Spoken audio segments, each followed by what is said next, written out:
How long gone? Buenos Aires. It's Chris Black coming to you from Masseria San Domenico Hotel Bravo. here in Italy. Bravo. It's 9 p.m., Cazzo. which is perfect for me because I feel, because of the time difference, I'm really firing right now, and I didn't have too many Peronis. You know what I mean? So I'm good. Okay, so 9 p.m. You're in Puglia. Is that correct? That's good. That's correct. Okay, and I know you're on a retreat for a fashion brand. Yeah, I'm on a J. Crew retreat. That's a good way to put it. Yeah, I'm on a J. Crew retreat. I took my tie off just before we recorded because I thought that was going to be a little too much. But I was in a jacket just minutes ago for dinner, and then I got up and ran back to my room so that we could complete the task. That dinner must have been electric because everyone's like, Chris, where's Chris going? Where's Chris going? And you're like, sorry, guys, I have to record a podcast right now. And they're like, oh, yeah. They know what time it is. They know what time it is. But yeah, it's I gotta say, this is probably one of the nicest hotels I've ever stayed in. I really like it. Okay. Which is nice, and the weather's been good. And I leave tomorrow. It's a 36-hour trip, which is kind of perfect, honestly. With 20 people, it's like you see everybody just enough. Right. know? Yeah, I was gonna go, but just I would have spent the same amount of time on the plane than I would have. I don't think rolling my own pasta. I don't think anyone is turning around and going home, honestly. I think everybody. Speaking of rolling pasta, they had some Nona's rolling pasta last night. I know. I don't think I could taste the difference. You know what I mean? When the hand rolled pieces were in with the other stuff, who am I to say? Oh. So you mean like, well, your palate not quite as developed. That's what I'm saying. Okay. That's literally what I'm saying. I mean, there's a lot of people that can consider and argue that traditional dried pasta is more enjoyable over fresh hand rolled pasta. Yeah, they're just two different beasts. Yeah, sure. It's two different things. Like you either like one or the other, probably, if you really care about pasta. I mean, it's okay to like both, but I think it's like gun to your head. Most real heads would choose the dried traditional. It's a lot easier to cook. Barilla, like regular shit? I mean, probably not like a step above janky that. ass. Yeah, like a quality artisan dried pasta. It's more about it being dry versus fresh. Yeah, not the brand. I see. Yeah, okay. Yeah. Bingo. Okay. So what did you just eat for dinner? What did you just have for dessert? Because I'm over here. It's 11:50 a.m. No, I didn't have anything. Nothing. I had to leave during the aperitivo before seating began. Oh, so they didn't make Chris like a little Grussler's plate? They're gonna make me. They're gonna hold me a plate. They're gonna hold the one guy with a job here a plate for sure. The one guy with a job there. I'm joking. Everybody has a job here. Let it out, Chris. You have had a couple too many white Negronis, huh? White Negroni is what they call me in the streets. They get a white phony. You want that up or with a rock? Damn, I saw Chris Black. He's a white phony motherfucker on ice. On ice. Many would call you a white phony. White phony is really good. Oh, we need to, when we get into the beverage business, I was talking, Kareem's here, and we were talking about getting into the business, and he was talking about making a beer for Muslims. 100% disagree. I think that's a limited market, but I like where your head's at. Like maybe we can. Okay, a beer for Muslims because... Is the joke or the bit that Muslims don't drink alcohol? I believe that is the bit. There could be more nuance to it that we don't understand. Yeah. But yeah, I think that is the idea. Yeah. Is there a beer for Muslims? I think he's looking to expand his empire into CPG. You know, like a real hard good. I think. Sure. Which I respect. You can only make so much content. Yeah. You know? I guess. I don't know. It might exist. It might not. It feels like the spirit of trying to emulate alcohol would also be giving haram vibes, right? I don't think I think that's cheating. You know what I mean? Yeah, just on a spiritual level, you know. Yeah, on a spiritual level. We're not doing it for the Muslims aren't doing it for the calories. No. Or for the, it's for a deep. It's for something much bigger than that. Islamic teaching. It is. Yeah, it's bigger than all of us, but. I guess speaking of generally forbidden, New York Mag, you sent a screenshot of an article. Is it okay to wear camo in this political climate? Oh, that's New York Times. Just let's be clear. Oh, was it? Yeah. Okay. New York Times style. Is it okay for me to wear camo in this political climate? Is the question posed? And I gotta say, man, this is one of the New York Times posts wild shit all the time. That's kind of what they do these days. This is really something special.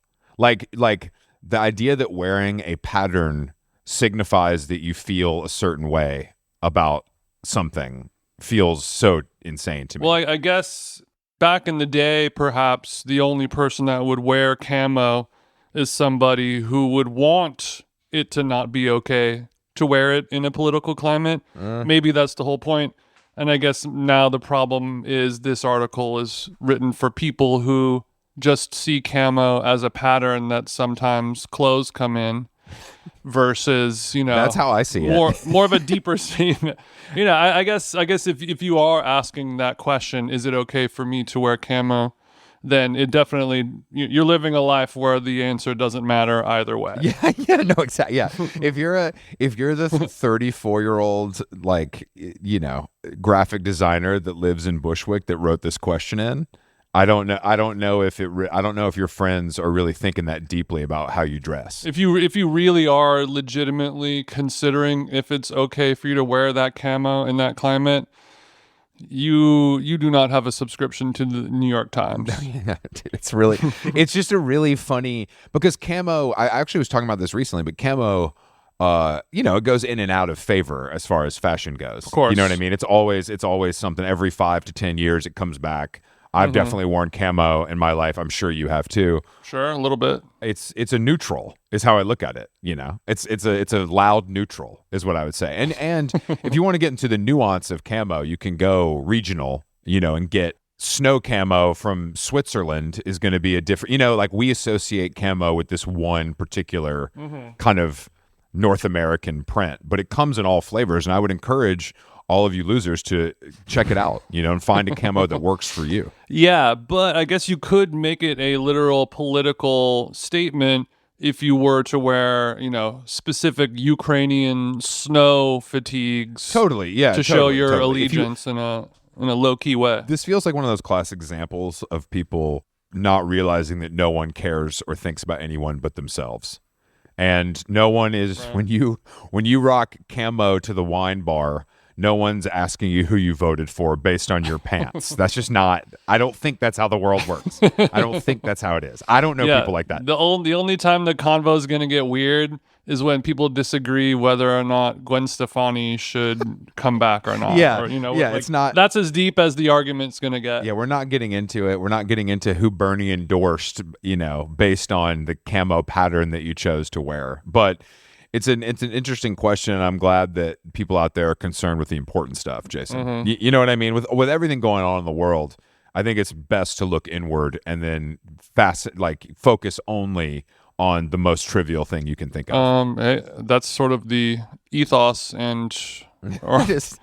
that's the elevator pitch of How Long Gone whenever we're in these fun meetings, I love a fun meeting. God, sign me up. Sign me up. Okay. What do we got?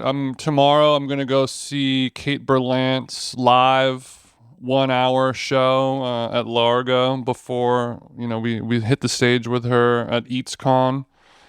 Hopefully Rostam and I will go have a little sushi fumi before. I think there's a few tickets left if you want to come check out Kate Berlant, do some note taking, and then you come to LA next week, and the Backyard Bowls begin to flow, don't they? Oh shit! Backyard Bowls hates to see me coming. Yeah, I'm going to London tomorrow, and then I'm coming back to New York for a few days, and then I'm really excited to come to LA. To be honest, I feel like it's really been a long time. I'm really looking forward to it. It has. I've said it before. Chris will go anywhere in the world except Los Angeles. You know what it is? I think because I don't know, man. It feels like when you own a house somewhere and you can't stay in it, it just feels strange. It just feels weird to stay in a hotel. And it's not like I lived in LA for so long. It feels weird. And LA has great hotels. It's fun to stay in a hotel in LA. It's not like I'm going back to Boise. Right. It could be worse. Yeah. You'll be just fine at the beep. Yeah. We also today we announced something big. I'm very excited about Wilco's Sky Blue Sky, which is kind of all the homies converging in Riviera Maya. for a 4-day. So I believe Wilco headlines every night, but Katie Waxahachie's playing, MJ Linderman's playing, Cameron Winter's playing. The Jayhawks, Jason, who your brother and I are very excited about that they're playing. He texted me about it yesterday. That Wilco is some old head shit. Wait till the Jayhawks 3:15. You ain't ready. We might go on before the Jayhawks. You know what I mean? But You think? I'll be able to stick around. But yeah, I'm psyched. I think it'll be pretty fun. Yeah, Wilco plays every day. Dr. Dog, friends of the show. Dinosaur Jr., friends of the show. And MJ Lenderman, Waxahachie, Cameron Winter, Yola Tango. You know, there's a lot. Friends of the show. Michael Shannon playing some REM. Yes. Man, Chris is going to have to come out of retirement when that REM set comes out. I'm going to text Jake today and figure out if we can get this Third Eye Blind cover done in time. You know, because it feels like this is a good place. This feels like the right age group to play that for. For all the Yankee Hotel Foxtrot parrot heads out there. Because I was talking to my brother about it yesterday. He's like, I was like, I'll put you on the list. Just mark the calendar for, you know, this is you in a festival. And he's like, what's the vibe going to be? And I was like, it'll be like if Wilco and Tommy Bahama kind of had a baby, just like just good vibes only, and a little more pre-noon drinking than the average situation. It'll be some pre-noon drinking. It'll be a little more pedal steel on stage, but the spirit I think will be the same, which I completely agree with. And the spirit of the Yucatan Peninsula, I will be sure as the live podcast and MC of the festival, just to make sure that the spirit of the peninsula is ringing true. I hope you open every time we touch the stage, you have to say we're on stolen land, no matter who's playing. I just want to make sure that you do that. And then I'm going to train. I'll send a text over to Jay Masca. So when I do that, he'll on his Jazz Master, he'll go wah, wah, wah, wah, give me a little Debbie Downer in B minor. Jay, check your light phone. I sent you a text. You gotta play the riff, bro. I'm glad you brought up the light phone, because I was like the strategist posted an Instagram thing. There's a new a light phone version 3, and I was looking at it. I saw this. Yeah, I made a comment that said, I'm glad I have a smartphone, so I was able to see this post about this light phone, ironically, but the way that it has it set up, where it's just a black screen and it's just like text, call, podcast, music, but only those words. The music, hopefully, I think it might be hardwired, or it's like downloaded through Spotify. It's getting to the point where I'm honestly starting to consider it. Yeah, I mean, no, it's pretty good. It kind of feels up your alley, to be honest, and it feels like, as an iPod Nano lover, this is in the same kind of strike zone as that. I like washing my own car. I like washing my own dishes, and I like the process of dragging and dropping hard files from one hard drive to another. Don't get me started on hard files. And being able to play it at any moment. Don't. The resolution, the audio quality, it's the same every time. There's no, blah blah blah. It's always there. That gives me a little sense of security, but I'm glad that you brought up the light phone, because I'm sure our guest today, we can talk about, the unplugging of it all, even just your phone being in the room, even if it's facing down, your brain is spending so much power resisting the urge to pick it up. Oh, that's all I do. Instead of writing that book. Exactly. I know that's all you do, and this is why we're about to get better help on your little ass today. Pow! All right, yeah, our guest today is... We had a guest scheduling issue, so this is a one-on-one pod now. It's your lucky day. It's your lucky day. R. Kelly thinks that the guards gave him a extra dose and tried to kill him. Have you ever thought someone was trying to kill you, Jason? Wow, it's so cool to get the interview kind of shifted and flipped onto me instead of the other way around. No, I've never thought that anyone wants to kill me at all. I think that I'm pretty invincible and untouchable. Okay, I like this. You said I'm letting them swing today. I'm kind of good on any MLK. You know what I mean? And that is a lie. I mean, I understand what you're saying. I think I have had enemies in the past, and I'd like to think that we don't remember why we hated each other. Sure. And then we Yeah, can of all course. just agree to not look at each other Kinda or keep it speak pushing. to each other ever again. You know, you run into them, you give them a look that says nope, and they say okay, and then off we go with our lives. I think I obviously have several enemies. I think most of them, the biggest threat is with a keyboard, but I don't think there's ever been a serious threat to my life. And maybe I'm talking about this as wishing it upon, which I don't love. You think so? I don't think that I would hope that if someone was going to poison me, at least it wouldn't be violent. Scared money don't make money, Chris. Come on. No, you don't have to tell me, bro. I know that. That's why I'm walking out here every day with no vest on. No vest on. Do you still believe that having competition in a Jordan v. Bird kind of way is necessary to propel one Totally beyond excellence? Yeah, you have to have somebody on your dartboard, or several people on your dartboard. And when you say you have to, I guess, well, actually, I was talking about this with Carolyn a little bit about the pros and cons in terms of like how healthy and good overall for your entire life to have those, like it depends on what your goal with life is. Is your goal to have a happy, healthy, fulfilling, fun life, or is it to be the guy who has the most points scored in the history of the NBA? Or, is your goal to have as many Super Bowl rings as possible? I want to think that I am the latter because I glamorize that and think it's cool,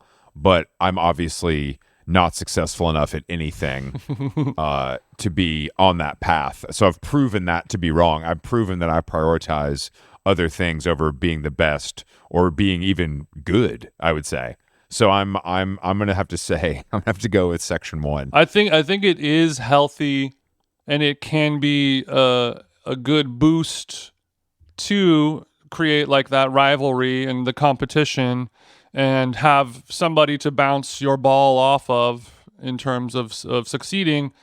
But I think that you have to learn how to pull back and not let it consume your entire life. I think you have to totally like a performance enhancing drug or cramming Ritalin for your big test or whatever, like rely on it from time to time, but I think you can easily have it take over your life to the point where the returns are diminished AF. I agree with you completely. I agree with you. I wish I was the kind of person. And I think it's very hard to do that is the other problem. Yeah, very. I mean, I wish I was the kind of person that could put a Zen on the top lip and the bottom lip and just be the best, at something. just really, you know what I mean? But I think that real talent on like a biblical scale is something you're born with and can only foster. You know what I'm saying? Like, I think you can obviously make it better. But I think that's like you're either touched by God or not. Are we talking about talent in the looks department, or are we talking about other types of talent? No, I'm talking about all around. Like I'm talking all around. Like content creation? I think that there are people that are really good at something, and it's because that is what they're meant to do, is what I'm saying. And the reason they're the best goes beyond how hard they work. Right. Like you were meant to style Timothy Chalamet. You were not meant to style Brad Pitt. Something like that is what you're talking about? Well, I just think that to reach the top of anything, you have to sacrifice a lot, and most people aren't willing to do that. And I think there's a little bit of you either got it or you don't. And I learned quickly that I don't got it, so I developed a personality, and that is what I have dined out on for the last 30 years. But I think if you're a teenager that's playing tennis or basketball or football or something at a very high level, they can look at the team and be like, well, this one guy is really the guy. The rest of these people are good, but they're not going to go in. This is not their life. This is the guy who I'm going to pluck him from this small community college. He's going to get thrown into a big team, and he is going to sit on the bench for the entirety of his career while better basketball players play instead of him. Exactly. And it's going to be awesome. Well, if you want to be the best at something, I think that being the best at something is a little overrated. And I remember when we were being interviewed by the unfortunate Nick Qua, and I mentioned to him that my ideal career trajectory is the size and shape of Louis C.K.'s, where he can kind of do whatever he wants. I'm not talking about his sexual wrongdoings or anything like that, just the actual shape and size of his success level and career. He's not going to be known as the number one comedian of all time. Yeah, he's of course up there. not. Of course not. You He can't. can do whatever he wants. He's got a lot of money, and he doesn't have to do any bullshit. I mean, That sounds great. the thing about him, because I don't really care about him. I never really cared about him, but him being able to rent Madison Square Garden and put that money up and then sell it out himself, that is really something. That is extremely difficult to do. Yeah. And just like, I don't think most people, including myself, I don't think I'm not taking that bet on Chris. You know what I mean? Like, I'm not, I mean, obviously you have some data and you have some knowledge going into it. You're not making a blind decision, but that is but you're right. I mean, I know what you mean by like, it doesn't that. seem fun to have like Kevin Hart's life right now, or whatever, I Show Speed, or any of these. No, that's what I'm saying. I think that, like, that's what Jamie Foxx was talking about social media and how it's not cool or fun to be famous anymore. Yeah. Like, he's like, this shit sucks. Yeah. Which is because he obviously, Jamie Foxx is a funny example, but he did it when it was good, when the getting was good. Mm-hmm. He was out in the streets. He was going cross-eyed with lipstick and a dress in '93 and shit, And now, like that. Like, what are you? You're Getting was good. You're MGK, and you got to talk about your feelings. You know what I mean? And like, you can't even cheat on Megan Fox in peace. Like, that just seems boring. How do you feel about, speaking of MGK, Bob Dylan? Didn't he? So sick. What did he It's do? so He cool. read the intro for like a He video. like did or the something? voiceover. He did the voiceover for his like album trailer. Right. He's expressed, from, if I remember correctly, Bob Dylan has expressed interest in MGK over the years in some ways. Do we and know any showed, of those ways? No, I mean, I think he showed love. Like, I think they've like, I think that Bob Dylan, a famously hard to get to character, has offered himself, not sexually, offered himself as far as conversation, at least, to Machine Gun. Mm-hmm. Is what and I think he may have done. I think he tweeted about him once, like something positive about him, was like, and people lost their fucking minds because he still hasn't met Timothy. Yeah, exactly. That makes me like, even though Bob was maybe the worst show I've ever seen, him doing the VO for a MGK album trailer is about as cool as it gets. Like, that's about as cool as it gets for Bob Dylan. Yeah, to me, I know that Bob Dylan is a little bit of a troll and a mischievous man, especially with his old age, which I think is really cool. And we don't have very many of those folks anymore. But this is tomfoolery on a higher level. Like me talking about, it would be funny to try and wear a Mad Happy shirt, ironic, post ironic. Like, he's like that, hold my beer. Yeah. I'm gonna narrate the trailer for MGK's failed dud album. It is the ultimate troll, and he must be in on it in some way. Like, there's no way he genuinely likes Machine Gun Kelly. Maybe they had a moment. But that's the beauty. That's why Dylan needs to be protected, because a magician never tells his secrets.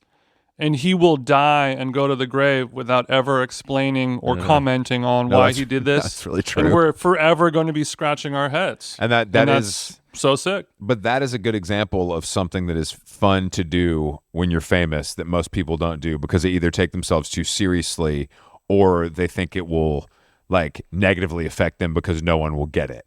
Yeah. And not giving a shit about if people get it or not, and having a chuckle with you and your fellow grandpas is fucking funny. Yeah, and to me, it's a lot cooler and a lot more admirable than when like Bill Murray does it, where it's like, oh, this random old guy showed up to a sorority house and started bartending, and you're like, there's some Dude, that shit. Or like when Michael Jordan will show up at a Santa Barbara college bar and start pouring drinks to 17-year-old blonde girls with fake IDs. Hey.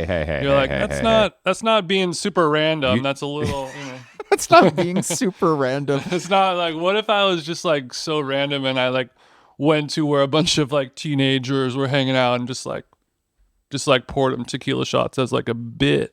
Bob would never do that. Bob would never do. Bob doesn't even. I feel like Bob doesn't even talk to the guys in his band. You know, I feel like Bob Dylan doesn't like the thought of Bob Dylan being sort of monk-like as far as conversation goes with his like day in day out people, and then making time for MGK is cool. Yeah, all the stuff that he turned down to do this MGK thing. You know, again, maybe he was like, okay, we'll pull over in Tulsa, and I'll get into a studio, and we'll get the VO locked in before lunch, kind of thing. I hope Bob has a studio in the bus so you can do projects like this on the fly. Yeah, but I also feel like he's his the kind of guy who, his Fruity Loops station never shuts down. It's just Bob always right. Bob, he got a little half a backwoods in his mouth, runs down the bus, smashes the space bar on the laptop. He's like Drake and 40 in their prime. He just sets up in the hotel room. He's got the mic. He said, just play it back. Just run it back. 5 a.m. in Chicago. Run that back, Turbo. I wonder if Bob Dylan having a recording studio in the back lounge instead of a bed so that he can use Fruity Loops is a dream scenario. And let's just pray that there's some truth to that. And I would also like there to be some sort of recording emergency, maybe by, you know, Bossman D-Lo or somebody like that. And like, hey, we need to get in the studio today. And then Bob's like, you can use mine, boss man. And then they can come over and sort of exchange their foods and cultures like Thanksgiving. Bob is offering, these are Annie's goldfish. They're a little bit more organic than the regular gold. And they're like, oh, that's cool. Not Annie's goldfish in Bob Dylan voice. And Boss Man D-Lo's like, do you want to look at my gun? And he's like, yeah, that's cool. I got a gun too. Yeah, he definitely they can bond over that. There's definitely some gun bonding that could happen, I think, between those two. That's a good. So, are you saying that Bob Dylan is producing on Fruity Loops, or is Bob Dylan also being sampled by some of these artists that he fraternizes with? He's not being sampled. I think. Well, Bob's not using the Fruity Loops himself. He has his engineer and kind of weed carrier that travels with him 24/7. Of course. Because you know how Wiz. Go ahead. He's got the Coach crossbody bag with all whatever Bob needs. His booster shot, his pills. Yo. Can you hand me the Rizlas, please? I need to roll one. Right now. I have to take my blood pressure medication right after dinner. You know how like. And can I have the nitrous, please? There was a period where like Wiz Khalifa would sample like Beach House. Yeah, you know what I mean? Like that kind of thing, or like Phoenix would get sampled. I think we need to go through. I think one of these new guys, maybe we have to start with Jelly Roll, can kind of unpack some more classic Americana into their beats, like Dylan. Yeah, I think a Dylan sample, you know, like a Blood on the Tracks, like that's hard. That's a sick phrase. Yeah, and that's probably a super easy song to license and clear, right? Hey, man, I'm not saying that you know as well as I do, Jason, that not all samples get cleared, you know, and we can still hear the song. Yeah, but Jelly Roll Fat Ass ain't doing no mixtape cuts on Dat Piff. You know, he's not doing the SoundCloud. Somebody is though. Somebody is. I was trying to think of someone who raps but also has an appreciation for music that can be considered folk or Americana. You know, that's all. Sure. That's all. I think it's a bridge too far. His name is Kid Rock. I call him Bob. After we had dinner at the White House together, we've kind of been on a first name basis. So just imagine the slurs that Bob Dylan calls Kid Rock behind closed doors. I would love to hear that. Do you think he hates Bob? Do you think Bob hates Bob? I hope. I forgot that Kid Rock's name is also Bob. Bob on Bob crime.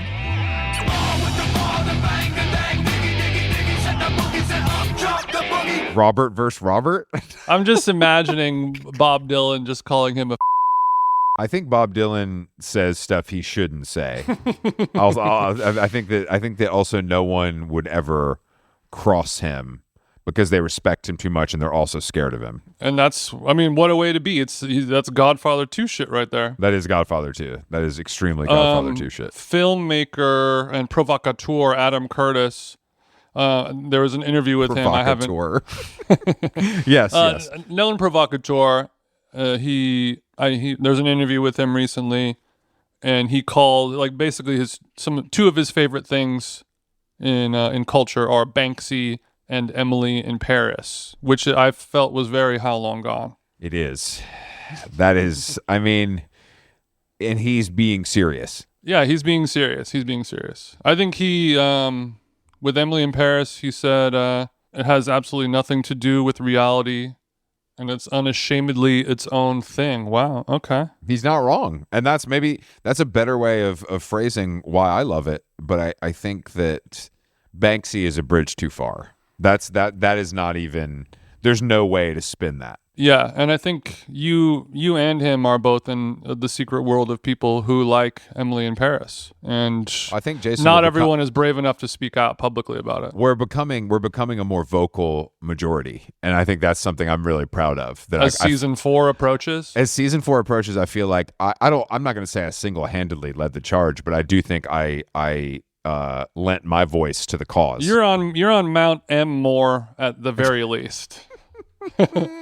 Yeah, I'm definitely on Mount Enmore. I would hope nothing less, but I think that people like that talking about it is similar to the way like John Hamm today was talking about how he loves Southern Charm. Mm-hmm. I think they genuinely like it, and like John Hamm is a known like Bravo head who like knows his shit. Like I believe him, but I also think they know it's a nice quirky wrinkle to throw into their personality to make them seem more normal and down to earth, you know. Quirky wrinkle. The way that I like that. We would talk about something high-minded to make ourselves seem smart because people think we're dumb.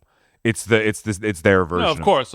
You know, it's their version of that. Like I'm just a regular guy. It's a way for a psycho person like John Hamm to be endeared and appear to be a normal human. You guys like the Bravo television network as well. That is so awesome, ladies. That is Diva T. Him and the Boots. Him and Andy were at Minetta Tavern together. Like, what else could they be talking about? And the same way, our man Andy is like, you guys want to go drink some beer and listen to the Grateful Dead? And then, like, what if you guys got too drunk? And then, like...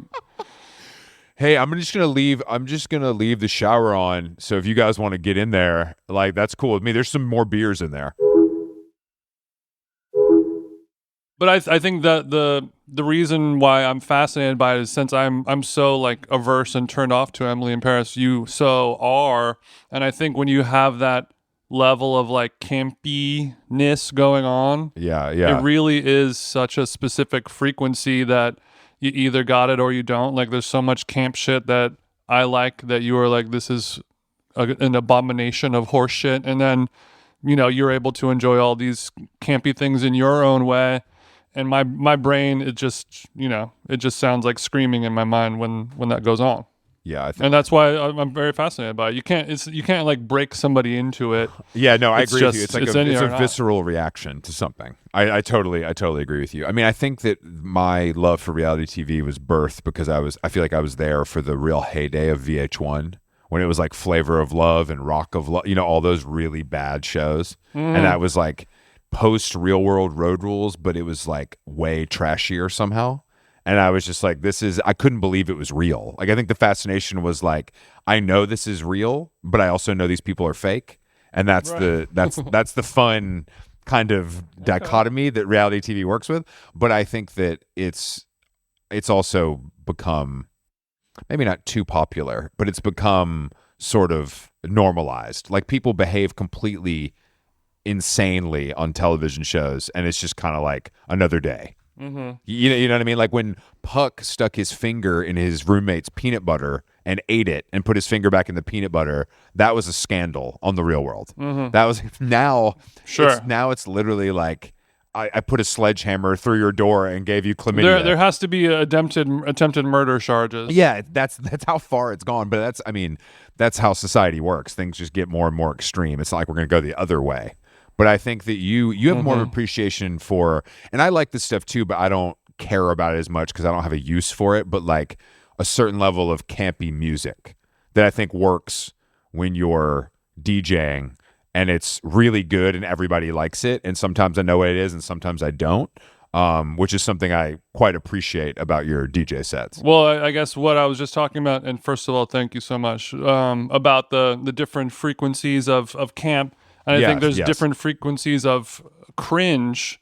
and I was thinking about, or I was being interviewed for like a story coming out about Bloghousey electro era blah blah blah stuff for Rolling Stone, and I was talking about how when Since You've Been Gone by Kelly Clarkson came out, and then you'd be at the cool party of everyone doing coke and listening to interesting obscure bands and artists, and then you put on Since You've Been Gone by Kelly Clarkson at 1:45 in the morning, Oh shit. and it is by far the biggest song. It's like, Always. and it's in half the crowd is crying with tears, and this is the greatest moment of their life, and the other half of the crowd is just like, nope, can't do it. And it's the same thing with Mr. Brightside and Yeah. Wonderwall and all of these No, you're right. You're right. anthemic songs. I can never hear Since You've Been Gone because it is such a good pop song, but it just angers me so much. Since You've Been Gone is really good. Like I wouldn't put it on, you know what I mean? But it's really good. But I know what you mean. There was like an era where everyone was cool and thought they were mod and on coke, drinking their $4 vodka sodas, and you could between the Pulp song and the whatever and the Simple Minds, you could slip in sort of like a current day smash and it would be okay. Yeah. And I don't but it's not like Kylie Minogue or Madonna. It's like it's a different thing from like our era. It is whatever the number one song in the world is at that moment that happened to sort of cross over. Because the Outkast, Hey Ya, or whatever. Yeah. True. Good point. I mean, that era, I just feel like that era produced kind of, I mean, I think those songs still would work. Maybe more than ever. Oh, 1,000%. If I was at a party last weekend, Since You've Been Gone was played in between, Cat's Eye and a Mariah Carey song from 30 years ago, and it could have easily been the song of the night. Phoenix just Listomania. Yeah. So that song is legitimately awesome and a classic and also cool, but somehow touches on Mr. Brightside Since You've Been Gone. I feel that in my bones, but I love that song. When that song comes on, people lose their fucking minds. I like when you said Mr. Brightside Since You've Been Gone. It sounds like one of those T-shirts that you see in Asia there, where they get the the translation all phrases together. It sort of works. Yeah, if any of our, if Cowgirl's listening right now, let's get that limited edition collab, please. Let's get that going. I think that. What do you think's the worst offense for you personally since you've been gone? It might be Since You've Been Gone. Yeah, I mean, how do you feel about Dancing on My Own? That one, I mean, it's getting close for sure. But it's a classic too. It's amazing. It is a classic too, and I think the fact that it's from an underground quote unquote artist that's still considered underground, not by Big Mama who has a TV show and makes $80 million a year. Singing karaoke at 11 a.m. So, like, one of them is still a little bit more legitimate in there. And I guess the subject matter of both songs are more or less the same. One of them is just delivered in a Zara way, and one of them is delivered in a Walmart kind of way. I think that's a really good way to put it. Honestly, it really but is. Also, to put it in a food sense, it reminds, when you're DJing, it's like people playing all these interesting, diverse songs and building something. It's like, I made this tasting menu out of this and all this crazy stuff. And then at the very end, some guy comes out with a Wagyu slider with caviar on top. And they're like, hey guys, here's my caviar plate. And everyone's like, yes, caviar is the best. Like, of course it's always going to be number one, but it feels cheating. I don't. But sometimes you have to. Yeah, you got to deliver. Sometimes you have to fuck them in the ass with caviar. And you got to know when to do it. In the music analogy or example, Mr. Brightside is my worst because I love the Killers so much, and that's not their best song. You know what I mean? I would rather. There's so many other Killers songs I would like to hear that Mr. Brightside I find annoying. Bob Dylan is probably the number one offender of that in terms of their fan base never wanting to hear the big songs. They want it to be as obscure as possible to prove let me tell you something, how much of a Joker man you are. It's fucked up because I hate obscurity and I'd love to hear a hit song, but I also I would love to hear it. Imagine you see the the videos of people holding up the little cell phone DJ request I would love thing. to hear a hit song. I would love to hear a hit song right now. It would be a great. When I finally go to Glastonbury and make a giant flag that says I'd love to hear a hit song right now, hold up for the whole weekend. And Wet Legs like, ugh, I'll see what we got. Wet Legs like, we don't have anything. I'm sorry, sir. I'm sorry, sir. I'm sorry, sir. You know, I went back today. There was the Black Lips put out a new song. And I saw it and I was like, oh, I haven't thought about my hometown heroes in a while. And I listened to it and it was good. Okay. And I was like, oh wow, this is good. This is interesting. Okay. And so then I went on YouTube and started looking up Deer Hunter because they were my favorite of that kind of genre. And I forgot how good Deer Hunter was. I watched some video. I was like, man, these motherfuckers had slaps. They did have slaps. We got to get homie on the pod. Bradford Cox. I don't know if Bradford. I think he knows that we know each other from back in the day because he used to go to like hardcore shows and shit. He's been around forever. Yeah, sure. But I think he's a real recluse. Yeah. I don't know what he's doing. I'm looking on Reddit right now. I mean, I think he lives in like a suburb of it. He bought like a beautiful house in like where he grew up outside of Atlanta. Maybe he lives in LA now or something, but historically that's what I used to hear. All right, well, we'll find him. I could get to him. Girl Talk won't do it. Deer Hunter won't do it. Bradford can get touched. Okay, like we can find Bradford. We can find. Bradford. I would love to chat with Brad. I just remember this. You know when he put out that solo album, Atlas Sound or something like that. Atlas Sound solo album is. If you have not heard that, it is a classic. But I remember being like on mushrooms and like weed chocolate when that was still like a weird thing to have, kind of. And watching that happen on stage and being like, this is the greatest music I've ever heard. Like, this is it. It doesn't get better than this. This is music is peaking right now. I can't imagine you on mushies. I don't love it. I mean, like much like you, I'd like to think I acted the same, but just felt different. I mean, but you probably had some visuals. I might have had some visuals on the mushies. Yeah, if you want to put it that way. I mean, back in the day, it felt like I'm not talking about a little bit of a rip-off. I'm not talking about some gummies or some pussy shit. I'm talking about stems and caps. Yeah, talking about the Goddos peanut butter and mushroom and jelly sandwich.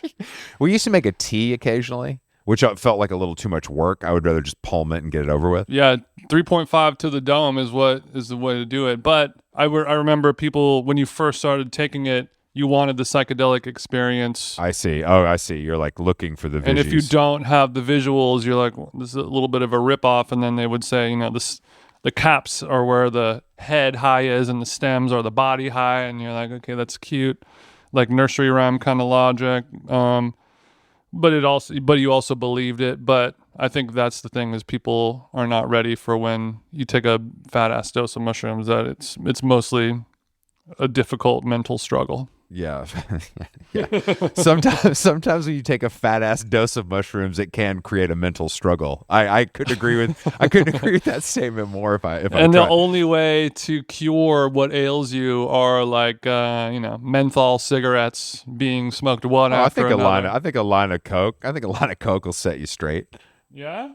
Yeah, for sure. That's always the thing I don't understand when people have like freakouts. I'm like, just do coke and it levels you right out.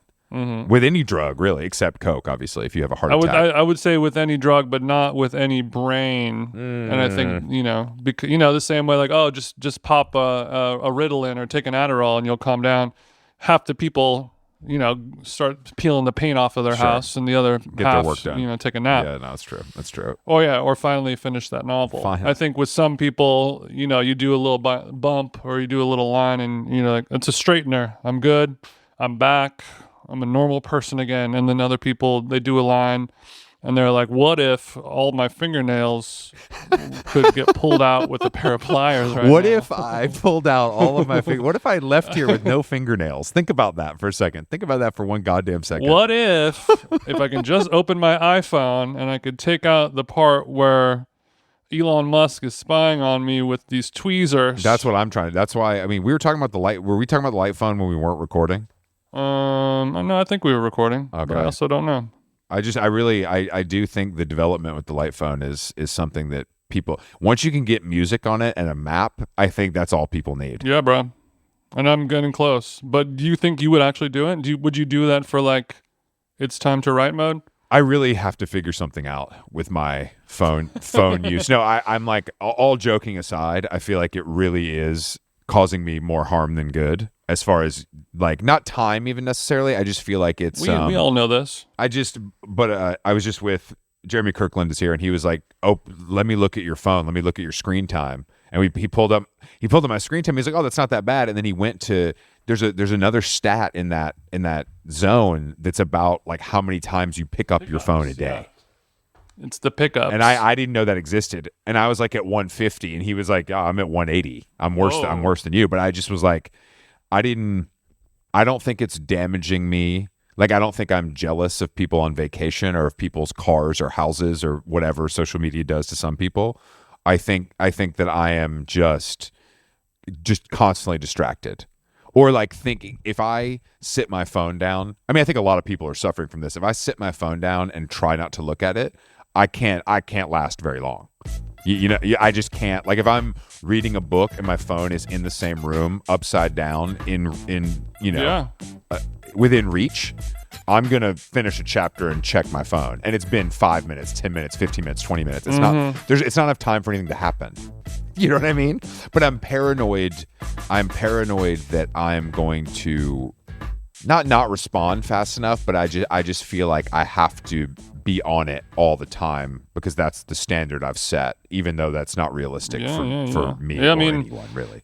Like I was saying before, maybe we weren't recording, but yeah, just knowing that your phone is in the room, even if it's turned face down, even if there's a newspaper on top of it, even if you're actively doing something else and not even thinking about your phone, your brain is subconsciously at war at all times, resisting the urge to pick it up. That's exactly. And swipe up and see if you got a new email or a new text or a new eBay listing reminder or whatever it might be. It's a new update on your real shipping info. And I've gotten a lot of advice on this, as far as like everybody's got their own method, but it feels like something that everyone has their own because they have to figure out if there was like a kind of fix-all available, everyone would do it. It feels like something that has to be bespoke per customer to get it right, to get the right formula. Much like mixing mushrooms and cocaine, you have to get the right formula for you so that it keeps you away while satiating that desperate need. It's pathetic. I'm a fucking loser. It's disgusting. Like I chasing the dragon. Well, I would say the first step is admitting that you have a problem, Chris, and you didn't have this line of thinking last year. You also didn't have a book deal or a deadline. That's not even, honestly, that has definitely shined a light on it. But I think it's also just like, there are people that just use their phone less, and sometimes you're around those people, and I'm hyper aware. Like I notice it, and I'm like impressed and jealous that like, oh, that person, we've been here for 2 hours and they didn't look at their phone.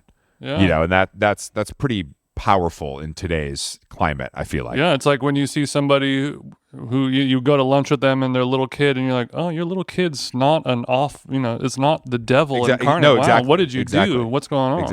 Exactly. But I just don't.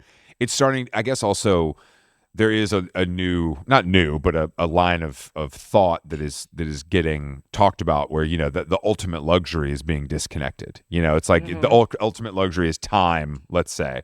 And if the ultimate luxury is time, then that means choosing to do what you want. And the idea of using that time that I have to scroll on my phone while I stare at it in bed is maybe not the best use of this time that I so generously gave to myself. Okay, and I think I have a good solution for this because we all want to do anything except look at our devices where we can use it for virtuous things. I can, read poetry on my phone, and I can, get my master's degree on my phone, and I, all this stuff. But with a book, it's just you and the book, and I think the problem is books are just not good enough.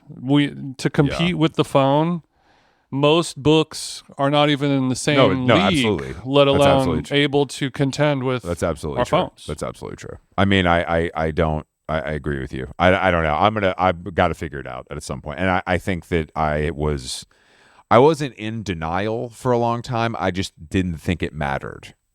Do you know what I mean? Like I knew I was doing it too much, but I was like, yeah, whatever. Who gives a shit? This is what I do. This is my job or whatever, which I think a lot of people are able to justify their actions by saying it's work. Well, I think if you have like a reward system in place for it, Yeah. similar to, just edging anything in general and just really focusing on, the slot machine pull of when you do finally pick up that phone and check your messages for the 1 hour a day that you let yourself do or whatever it is, that is what you have to focus on. You have to focus on how good that nut's going to feel, how good that prime pizza is going to feel after eating steamed broccoli all week. You're right. It's the same thing. And that's just what keeps you going. It's the same thing. You seem to have a pretty good relationship with it, I have to say, based on response times. What does that mean? You mean I'm replying to things with the right amount of time? You're replying. You rarely reply to me immediately. Mm-hmm. Because you have some distance from it, at least. Yeah, that is true. Which feels like a choice that you have to make. Yeah, I mean, you don't want to be the first person to raise their hand when somebody asks a question. That's the problem. I do. First hand raised dick doesn't get sucked, brother. You got to let it marinate. Even if I got the answer right? Even if the answer is right? Even if the answer is right, because there's something there that's giving me the ick. I mean, unfortunately. No, for sure. Adam Carolla, he would always say, I'm not a fan of him now, to be clear, but he would always talk about, we're going to go on the field trip, the school trip to go camping. I need 3 parents to volunteer to be chaperones on the trip. First hand that goes up, do not let them on the trip. Damn. They're touching them kids. And that's the same thing that applies to you, Chris. Really? First, I send out, hey, Denim Tears, fall winter 26 in Paris next week. Chris writes back, within 5 seconds, they're like, ugh, maybe we don't give him front row. It's a little thirstiana. Yeah, I think that, I feel like I know, yeah. I just feel like I've considered it a virtue, as opposed to a negative. And I think it's probably somewhere in between. Yeah, most teachers' pets do consider it a virtue. Well, I'm not a teacher's pet. I'm dumb as a rock and I dropped out of high school. It's more of a, if I don't do it, it'll be taken away from me. Like if I don't, you know what I mean? If I'm not available, then someone else will get it. I mean, there is absolutely something to be said about first of market. And there's some truth to that, probably. Replying to somebody quickly is a sign of interest and respect. And I think all of that is good and cool. But, there's also... There's a line for everything. There's a wide spectrum. There's like, is this motherfucker going to reply, or am I being ghosted? Did I do something wrong? Did I hurt their feelings? Versus the 2 minutes reply. There's a lot of space to swim in between there. Let them marinate for a little bit. Let them sit. Let them rest, as they say when they pull it out of the oven. Not to steal your term. Yeah, you always got to let the meat rest. I watched the basketball game last night. Dude, when your brother and I were talking to the Jayhawks, he mentioned what he was doing later that night, and I didn't. Do you want to talk about where you watched the game, or is that going to stay between us? Okay. I had a feeling you did. That's why I brought it up, because Okay. Like the game was at 5:30 PT, so it's 90 degrees right now at 5:30 p.m. in Southern California. There's a heat wave right now, so the idea of going into a kind of a dimly lit, stinky dive bar, sports bar. You're not hitting smog cutters to watch the game? I mean, we were thinking about going, we wanted to go anywhere but Echo Park. Hey, because that's my motto every day. There was the Dodgers were playing a big game against San Diego, their rivalry. So all the sports bars are going to be playing the Dodgers. There's no, so we stayed out. And I was like, what place is going to be cool, comfortable, easy, and far away from Los Dodgers, anything? Burbank Whole Foods has a restaurant and bar. Yeah. And honestly, they were playing the Dodgers game and the finals. There's Japanese baseball fans all up in there. They had their iPads set up, and they were listening to the audio of the game. And you're just drinking beers. They got beers on draft, and whenever you're feeling peckish, there's a Whole Foods right there. Sure, So- you can get those 365 salt and pepper chips you've been craving, or just right on aisle 6. Whatever you want. You're like, oh, I got some good guac right here. What chips should I get? Oh, here's a football field worth of chips. You can get, get a thin, I get a thick, I get a this, a lime zest, whatever. I'm feeling light. Maybe so this is what I did. My meal was hot wings, Okay. brown rice, and salmon, avocado sushi, and chips and guac. That is first of all, that is sick because it's like a child's meal in some ways, but it's also only what you want, and rarely are all of those things available in one place. Whole Foods might be the only place you can get all of those things for a reasonable price and eat them at once. Because even if I go to like a nice restaurant that has the game on at the bar with no volume, like if I go to the Smokehouse where where Spanky and all my skater bros hang out at, I'm gonna be eating onion ring towers and cheesy garlic bread. I'm gonna feel so awful. It doesn't sound terrible. But it'll be delicious and fun, but I will come out of there more drunk than I wanted to be before the sun goes down on a Monday. I will have eaten a lot of calories that I did not need coming from breading, not coming from onion. And when I'm at Whole Foods, I can just go and my Leave brother the breading got alone. Damn, my bro. brother made a nice slop bowl, some rice, some pulled pork, roasted veggies, and a little grilled chicken thigh. Just clean protein and veggie. I love that. I love this. It is. You are eating at a grocery store though, so that is kind of weird. I love this. Yeah, I mean, eating in a grocery store. You can't smoke in there. That's what Lucy's for. Papa Lucy's breaker. Lucy- in between the third and the fourth quarter. Papa Lucy right after halftime. It's a movie, baby. Papa Lucy, I'm sweating. It's a movie, baby. Also, speaking of powder, our friends at Magna, the magnesium powder. They're not my friends. I ain't got no fucking powder. I told them to make a flavor that's just blue, like Powerade and Gatorade, and they're sending over the prototype powders this week. Wow. Okay. Nice. Yeah. So hopefully we'll have a How Long Gone blue magnesium supplement powder. That's nice. Sorry, they're my friends again. We're friends. We're back. We haven't discussed financials just quite yet. Sure. We're still in the ideation process. R&D. All right, I got to get back to this dinner.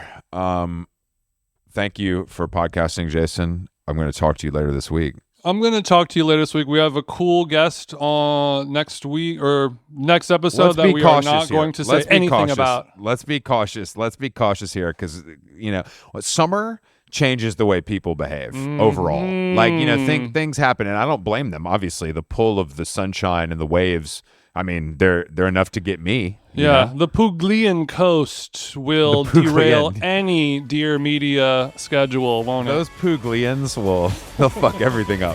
HowLongGone.com is the website. Thank you for listening to your tickets for our shows. They're on our website, and we will talk to you soon. Prayers up for Kelly. Later.